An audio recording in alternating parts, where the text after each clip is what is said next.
I'm starting recording anyways. 9, 10, 11, 12, 13, 14, 15, 16, 17, 18, 19, 20. How long does it take Siggy to get a blank business card? 25, 26, 27. He's still not back. 29, 30, 31, 32, professionalism, 35, 36, 37, 38, 39, 40, 41. Jesus Christ, how long does this take you? 47, 48, 49, 50. Do you have the business card? Yes, and I'm gonna start recording now.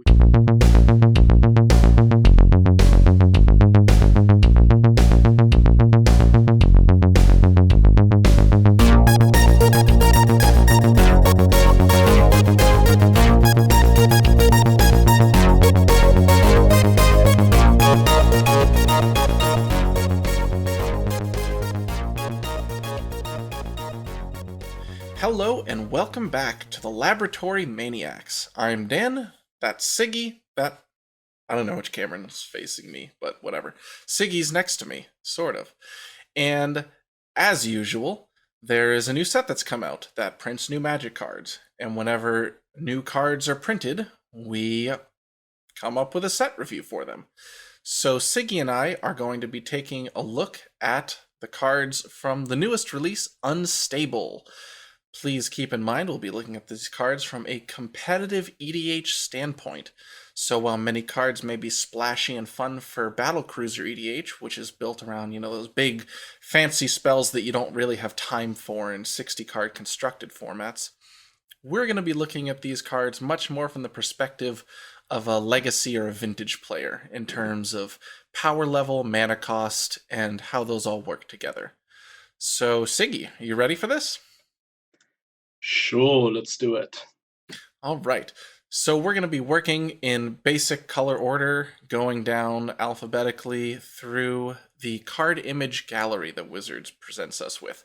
So the first card I want to talk about is Do It Yourself Seraph. This is not necessarily something you guys would have expected to see here. This is a 6-mana white artifact creature. It's a 4/4 with flying for 4 and 2 white. Whenever Do-It-Yourself Seraph attacks, you may search your library for an artifact card, exile it, then shuffle your library. Do-It-Yourself Seraph has the text box of each card exile with Do-It-Yourself Seraph in addition to its own. So, what this card opens up is something we actually talked about in previous videos. This is a white creature that, as an attack trigger, can turn itself in to an Altar of Dementia, which opens up Green-White Protean Hulk combos. This is a tutorable card that can turn into a sack outlet in those Green-White Hulk decks, so like Safi or something like that. Obviously, it's a little awkward because it's got quite a big mana cost, but, it's Green-White. What are you really doing with your time besides casting large creature spells or something? I don't really know. I don't play green and white on their own. I mean, if we consider this for a deck like Blood Pod, it can find your Birthing Pod, and 6-mana big creatures like Inferno Titan, for instance, have proven themselves to be at least somewhat playable in the deck. So getting one that has an interesting upside like this, where it can fetch basically the piece that will win you the game, can be quite good, I'd imagine. Yeah, I mean, the deck plays Gave, so clearly it has room for a 4/4 Angel. Definitely. The next card I want to talk about is Go to Jail. This is a white enchantment that costs 1 white. When Go to Jail enters the battlefield, exile target creature and opponent controls until Go to Jail leaves the battlefield. At the beginning of the upkeep of the exiled card's owner, that player rolls 2 6-sided die. If he or she rolls doubles, sacrifice Go to Jail. So what this looks like is a Chain to the Rocks, Swords to Plowshares hybrid that has a minor breakout condition. If you're strapped on removal, this actually, it's not bad. It's a 1-mana white exile a creature effect. It is a permanent. and it does implicitly have the ability to be removed. But I don't know what's doubles on two six-sided die. That's not like it's not that likely. Well, there's 36 total possible outcomes, and there's six of those are doubles, so 6 by What's that? 36, 3 15%? by 12? uh Math? yeah, the sixth, so not that much. Yeah. So the way I perceive this card is as the delay of your white removal suite. In a deck like Mzur, this might not be bad. In a deck like Thrasio Scepter, it might not be bad. It's basically a very mana efficient Oblivion Ring, in the same way that delay is a pseudo mana efficient counterspell. I like it. Yeah. I'm not sure it'll see a ton of play, but it has fringe applications. It does seem worth trying in certain decks. Can you remind me real quick, was it just creatures or non-land permanents? Just creatures. Basically, it'd be like a Path to Exile replacement in decks that want to run Path, but, Path is garbage, so they can't. Yeah, that seems still quite alright. Yeah, it's not bad. Next up, we have the first of our unstable set mechanic cards that we see. This is a host creature, Horse. Ordinary little card text box break or something, Pony. For 2 and a white, this gives you a 2/3. With when this creature enters the battlefield, you may exile target non-horse creature you control, then return it to the battlefield under its control. It's a Kiki bottom. It's at the same mana cost as Village Bellringer, and it's worse, mostly, actually in almost every case, I think, than Village Bellringer. Except it protects your Kiki from removal in response. I don't know. It exists. It's a Kiki bottom. You're probably not going to play this over Village Bellringer. Which color is it again? It's in white. It's the exact same mana cost, and I think power and toughness too. It's just got the horse subtype. That's next up. Cool, I guess. Yeah, it's a thing. We have one of my personal favorite cards from this set, Rules Lawyer. For 3 and 2 white, you get an artifact creature, Cyborg Advisor. It's a 1/1. And the rules text, simple, elegant, and absurdly broken. State-based actions don't apply to you or other permanents you control. Wait. So you can't lose the game, basically. You can't... Your creatures can't die? So they can die from direct destroy effects and from exile effects. They can't die from damage. They can't die from having their toughness reduced. So pyroclasms and deluge effects don't affect them. You don't lose the game for having 0 or less life. You can't deck out. You can't win with Lab Maniac either, which is important to note. Ooh. But the way this card would work is that it would likely see play in the Bears decks as a 5 mana absolute bomb, because Storm can't kill you. Realistically, their only out to this is to Lab Maniac themselves, and you should probably be able to beat that with your regular stuff. So this is like either a Tymna Mirror Breaker. This is turns off Aether Flux. It does so much, really. It's kind of crazy. Like you still win the game with your regular combos, because those are either draining your opponents or they're exiling your opponent's libraries. So he protects you, protects your stuff, turns off the majority of their win conditions. Like it shuts off Flash Hulk. I mean, it's probably not going to come out before Flash Hulk in like Breakfast Hulk, but it does so much for one card. It's crazy. State-based actions. There's probably there's probably a whole lot of quirks that are even like nobody's come up with yet that this is a benefit for, but it's powerful. This is a powerful card. Yeah, and not just powerful, it's also a very unique effect. I don't think I've seen something like it ever before. It is the first reference to state-based actions on in rules text, as far as I'm aware, Oh yeah. which is neat. Art's Hmm, not bad either, but that's kind of irrelevant. I'm excited. I'm picking up a foil of this one pretty quick. nice. So, what else you got? Yeah, that's all I had for white. So let's move on to blue. The first one I want to talk about for blue is Clocknapper. This is a 2/2 human spy for 3 and 2 blue, which is, that's a lot of mana cost for a blue creature. But when Clocknapper enters the battlefield, choose beginning phase, pre-combat, main phase, combat phase, post-combat, main phase, or ending phase. Steal that phase from target player during his or her next turn. This Uh, is what? both something you can loop with Death Triggers and Hulkweaver to take unbounded turns. This is a recursion loop outlet with a sack outlet. And it's also just a relatively efficient hate card. Because if someone's poised to go off, you can cast this and take their pre-combat main phase and win. Like if there's a Storm deck or if Yeah. there's a Flash Hulk deck, you take their turn.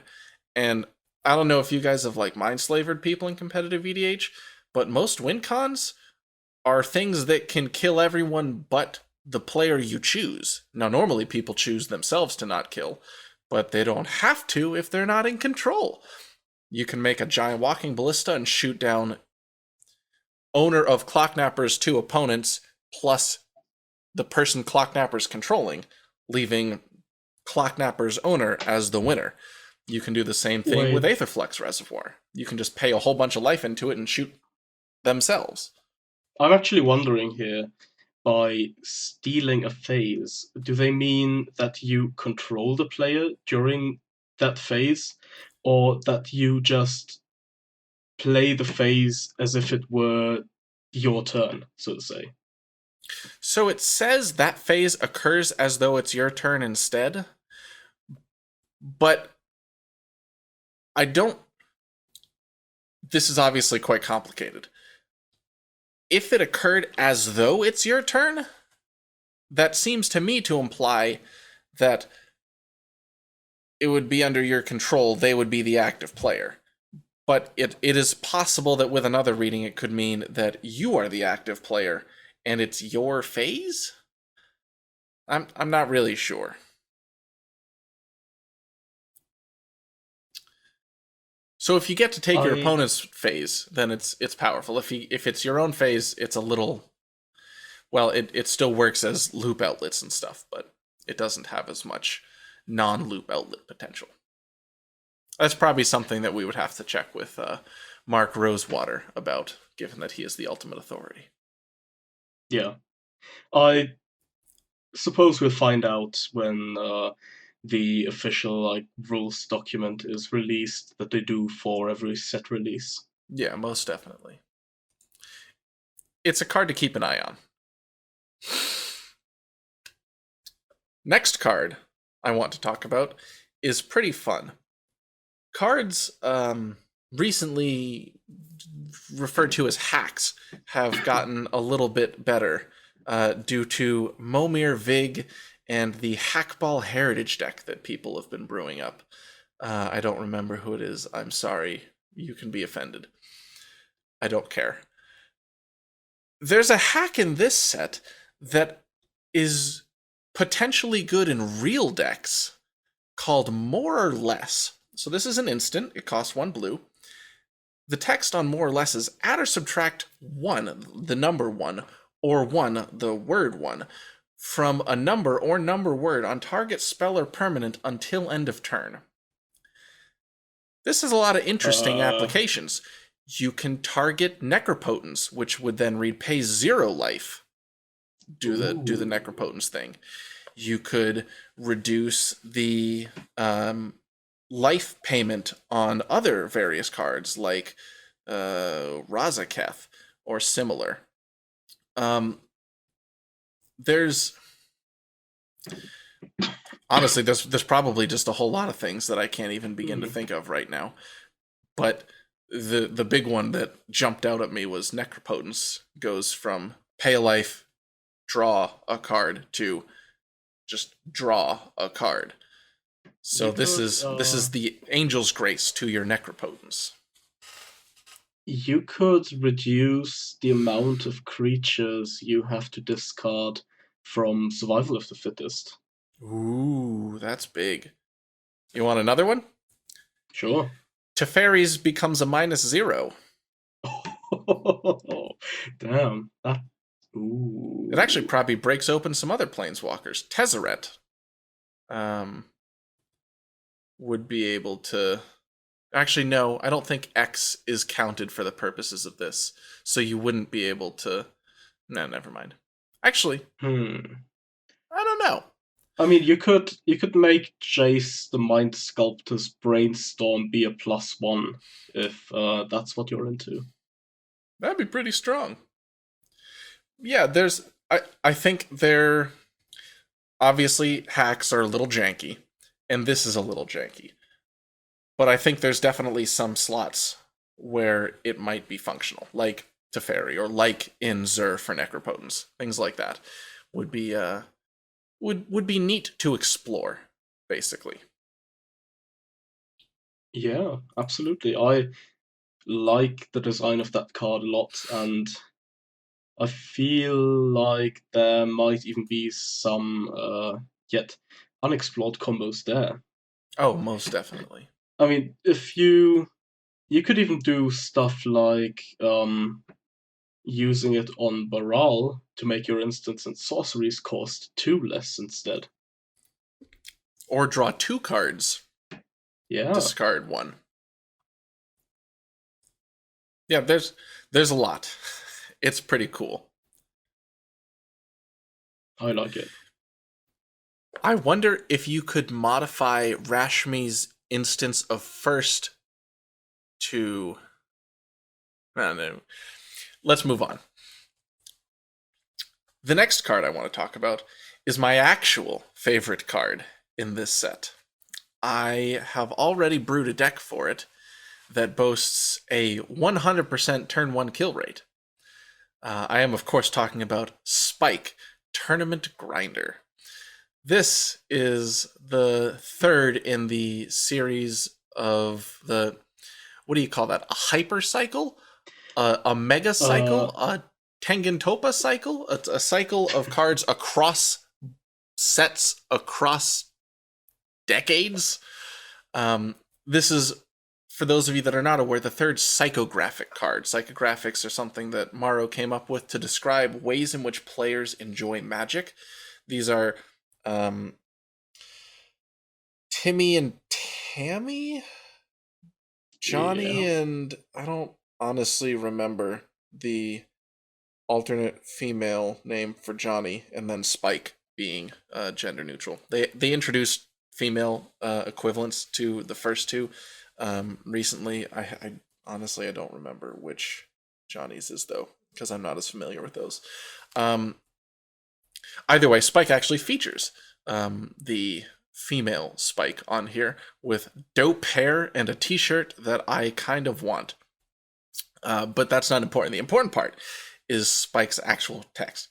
2 generic mana and 2 Phyrexian black to cast. She is a 1/1 legendary creature, human gamer, as the others are. And her activated ability is 4 Phyrexian black. Choose a card you own from outside the game that has been banned or restricted in a constructed format. Reveal that card and put it into your hand. Hoo-wee! This is good. So for 2 generic mana, you can win the game on turn 1. That's not particularly fair. Does it need to be?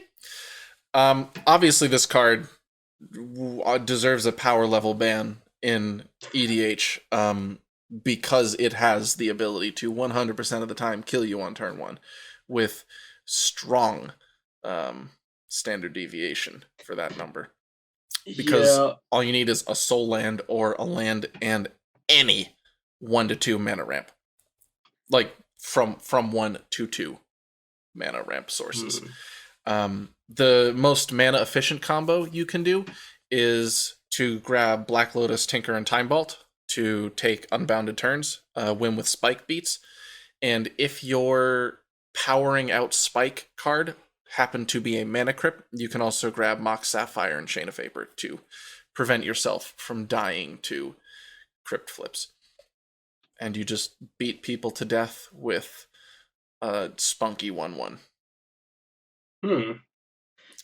It's pretty great. Suppose the biggest restricting factor when it comes to playing this deck will be actually owning a Time Vault. Yeah, well, or Black Lotus. Although you don't need Black Lotus, but it makes it more life efficient. Either way, at Laboratory Maniacs, we will not be using Spike, just as if we have pretended like the Rule 116.4 fix has been applied, just for courtesy's sake, because obviously the format would degenerate into 4-man Spike Mirrors, because it's actually the best deck. But yeah. I'm still getting a foil and hanging it up on my wall, and anytime anyone's ever like, hey, I want to play against your best deck, I'll grin at them in a smarmy way, and then pound them into the floor. Seems good. Next up, we have another black spell. I historically have not been a big fan of discard in competitive EDH because it has the same card advantage scaling issues that counterspells have, but it requires you to be able to predict ahead of time when you need to use it properly, and oftentimes that's somewhat unfeasible. That being said, we have here probably the best 1-mana discard spell ever printed. This is a Subcontract. It costs 1 black mana. It's a sorcery. A person outside the game looks at target opponent's hand and chooses a non-land card from it. That player discards that card. So this is basically Thoughtseize without the life payment. And you can ask a good player to pick the card that they're going to discard. And obviously, they're going to pick a better card. So it's just a Thoughtseize without life payment. It's not a huge upgrade, but, you know, it's pretty good. I mean, making it so you're the one who doesn't have to make the choice is definitely an upside sometimes. Oh, absolutely. I show up at any LGS and just, like, call up LSV and ask him to make the pick for you. It's just going to turn out better. He's better than you. Therefore, he will resolve this better than you. And it's baked into the card. So I don't know why you would play anything over this, personally, unless you like spending life because you're in a Death Shadow deck. But, you know, that's not a competitive EDH deck. So, yeah, Subcontract is excellent. Strict upgrade to all of the 1-mana discard spells. Quite good. You just need to know some good players. Yeah, exactly. I mean, I'll probably call up, like, Pakula or something. Next up, we have a card that probably a lot of you didn't expect to see on here. This is Infinity Elemental. This is the vanilla mythic that Maro was teasing about on his blog for probably 2 years now. It costs 4 and 3 red for an Infinity 5, and it is a creature elemental. Okay. The reason I'm bringing this up is due to the properties of Infinity. There was actually a Reddit post made a couple of days ago, I think, looking into some of the quirks this has. If you sacrifice Infinity Elemental to a card like Life's Legacy, which says gain life and draw cards equal to, or, well, maybe not Life's Legacy because then you deck, but something where you gain life equal to the power, you actually gain infinite life. And this is different than when you're producing loop outlets, because you have to announce an end state for the loops. There is a bounded and finite number of times you can make one of those loops, basically. So if you sacrifice an Infinity Elemental to Diamond Valley, say, I think that does gain life equal to power, if not something. Nope. You actually have infinite life. So for the purposes of these infinite loops that people produce, you can't actually lose.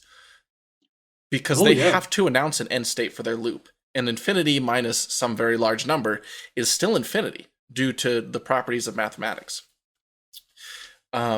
Similar things, you can produce tokens based on its power.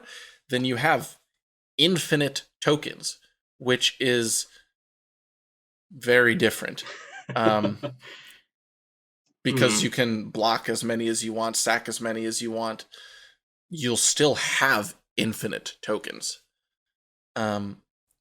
So basically what Infinity Elemental does is it introduces a way to warp the properties of how bounded and unbounded states are treated in Magic. Infinity Elemental allows you to be unbounded, as opposed to finite, but as large as you want. Because no finite number can equal infinity.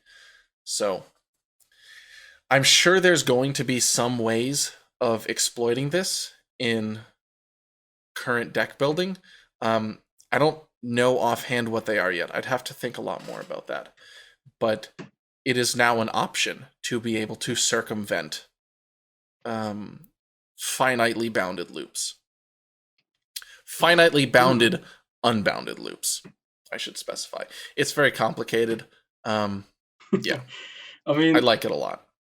Yeah, the big distinction that has to be made here seems to be between something that is genuinely infinite and something that is arbitrarily large, but well defined, so to say. Yeah.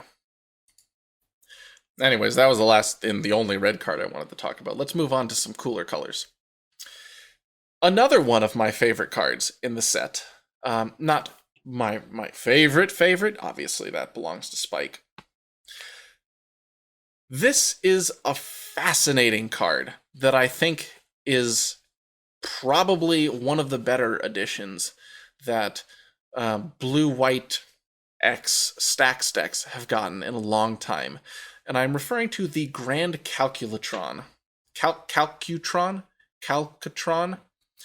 It costs a white and a blue. It is a legendary artifact.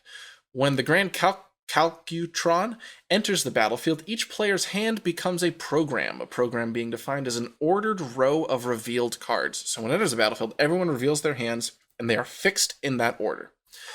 Players can only play the first card of their program, so you can only do anything with the very first card in the ordered revealed row of your hand. If a card would be put into a player's hand from anywhere, that player reveals it and places it anywhere within his or her program instead. So if you would put a card into your hand, choose somewhere in this ordered revealed row and place it there, slotting things to the side as needed. At the beginning of each player's end step, if that player's program has fewer than 5 cards, he or she draws cards equal to the difference. So basically your minimum hand size becomes 5. This is What? brutal because it functions as a pseudo rule of law, pseudo mana maze, pseudo lots of things, pseudo protect all your stuff. It forces the game to play out in a partially deterministic manner because people don't have options about the order in which they play cards, which is backbreaking for some people. So as a stacks piece, I think this is very powerful, especially when you remove the requirement for you to cast spells to combo or cast multiple spells to combo. So either in blue-white Hate Bears decks, where realistically you can do it all with permanents in a specific order based on either Razaketh looping and adding your card to the first slot in your program, or just by beating people to death with random dongers. It's pretty good there. And for cards, or for decks like Brago specifically, whose combo is just having stuff in play and then Strionic Resonatoring. Um, it's a fascinating card. I I am a big fan of it. That is absolutely crazy. You effectively reduce everyone's hand size to one. Yeah, in many cases that is correct. That's insane. Yeah. Uh, you can't play it as a commander though, can you? So you Morrow has said functional errata will allow you to play this as a commander. They What? intended to add this card can be your commander into the text box, but they didn't have room without shrinking it too much. And so on his blog, he has officially stated you are allowed to play this card as a commander. So this may introduce a totally new archetype for blue-white stacks. That is okay. I'm gonna have to think about that for a good while after we're done here. Yeah, it's pretty crazy. I'm a big fan. That's Of course, concerning. it does introduce issues where if someone plays R&D Secret Lair, your deck becomes invalid. And I'm not sure how a deck becoming invalid partway through a game is handled in the rules. But it's something to keep in mind. That its ability to be your commander is contingent on errata, and errata can be removed, which is unfortunate Hmm. for people playing this deck. So I don't know how to handle that honestly. You would probably need to consult the judge. Yeah. I have one more legendary creature from the set that I want to talk about. This is in the best single color in Magic, which is, of course, blue-black. Phoebe, Head of Sneak. She is a 2/3 human spy, a legendary creature, obviously, because I just said legendary creature. Costs 1 generic, a blue, and a black. Phoebe, Head of Sneak, can't be blocked by creatures with flavor text. Lots of creatures do have flavor text. That's just pseudo-unblockable. For Hmm. 2 generic and a blue and a black, Phoebe permanently steals target creature's text box. Where I see this having the strongest applications is in grindy blue-black decks that want an Edric, or want a Tymna, or want a Thrasios. These slow Doomsday control lists, like Sky and I tinkered with for Sig, or people have like jokingly tossed around Skeleton Ship, these grindier 2-color Doomsday decks. I think Phoebe introduces a very interesting option there because it lets you turn your commander into a Dark Confidant, or turn your commander into a Thrasios or a Tymna or a Zur, one of these very powerful creatures that everyone else is going to be jamming. Can she have multiple uh text boxes? I believe so. I'm not 'Cause positive. ooh, So yes. Um, it does say in the reminder text this creature gains them, so it does not replace her text box. She just takes it. okay. Interestingly, that creature then loses it. So Mm-hmm. you remove their Thrasios's mana outlet in a similar way to Gilded Drake, basically. Or you steal their ability to draw cards with their Tymna. Not only do you gain it, but they lose it, which is pretty powerful in terms of parity breaking. Yeah, that's brutal. Yeah, I'm a big fan of this card as well. It snuck by me when it first came out, because I didn't really grasp how powerful that effect would be in a slow Doomsday control deck, but absolutely, hands down, one of the best legendary creatures in the set.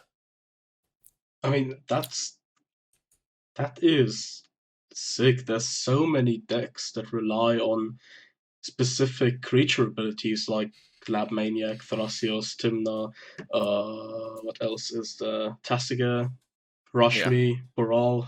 yeah.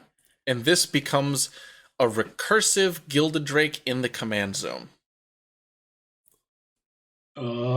Yeah, which is nuts, honestly. In a that's format built around legendary creatures, She just It's eats him for breakfast. quite insane, honestly.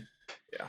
So we're basically getting 3 new commanders, one of which is hopefully getting banned immediately, and 2 I others that really hope are so. quite insane. Yeah, that's for sure. And they help out 2-color combos too, which I really like. 2 colors kind of been in an awkward spot lately, and these are both a big benefit to them. There's Yeah. one last card in the set that I want to mention.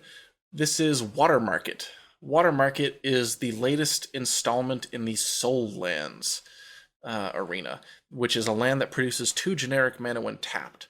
So Water Market's restriction, as they all have some kind of restriction, is that you can spend this mana only to cast spells with watermarks. There's actually a lot of really powerful spells in the format that have watermarks. So if we discount for a minute the double spelling that you can do, where you can use Water Market to pay for 1 generic on 2 different spells, you still have stuff like Trinket Mage, you have stuff like Green Sun Zenith or Black Sun Zenith. There's a lot of Birthing Pod. There's a lot of different very powerful cards that have on their own watermarks that you can exploit with Water Market. And until we receive functional ruling on this, I believe you can also just take your card and dunk it in the sink or something, because it doesn't specify watermarks as defined by out-of-game sources. Rules text doesn't explicitly handle watermarks. So until it receives some form of functional errata, which again you can ignore with R&D's Secret Lair, you can cast a spell with any kind of watermark, which is, pretty easy to do. Water's what? Pennies for the gallons, I think. So it'd be pretty easy to just take your spike, stick it under the sink for a few minutes, and pull it out and have this slot right into your spike deck. Yeah. Ooh. Until otherwise specified, I think that is perfectly acceptable. Yeah, so I mean, it doesn't lose your life, so it's better than Ancient Tomb. My personal suggestion here would probably be to just take your CDH deck that you maybe have spent years building and put a lot of money into, and to toss it in the sink for a minute or two, because that Bathtubs work as well. will give you a competitive advantage. Actually, it won't if you double sleeve. Those buggers have a perfect seal. So I would recommend de-sleeving it first for, actual effect. Otherwise, you're just going to get some soggy sleeves. So at least remove 1 layer of sleeves before you take it for a bath. And with that, we have concluded our set review. So thank you all for tuning in for the Laboratory Maniacs competitive EDH set review of Unstable. I've been Dan, he's been Siggy, and we will see you next time. Goodbye.